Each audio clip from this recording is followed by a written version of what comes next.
Hello, welcome to the Canada for Camel Law Office Legal Podcast. In this edition, we look at an unreported appellate division case where the defendant challenged his conviction partly because he was removed from the courtroom after being belligerent. The case is State versus Hayes.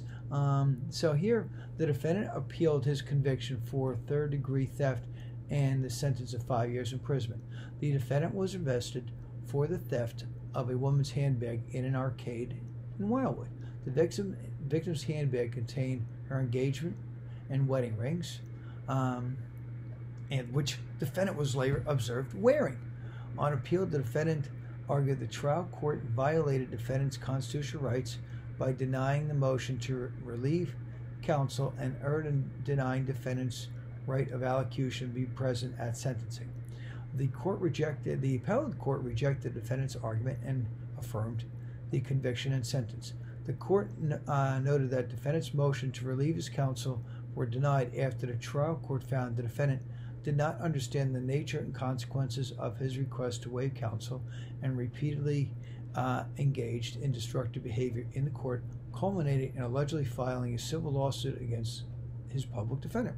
The court affirmed the trial court's exercise of its discretion to deny defendant's attempt to relieve his counsel, noting the trial court was empowered to control its calendar to prevent its manipulation by defendant.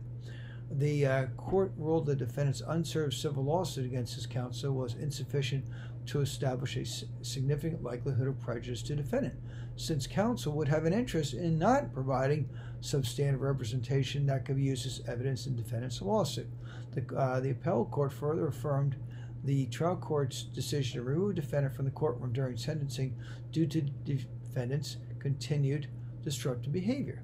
The court held that the right to be present in the courtroom was not absolute, and defendant's behavior waived his right to be present and to allocate during his sentencing, noting the courts were empowered to remove belligerent defendants to maintain decorum and order.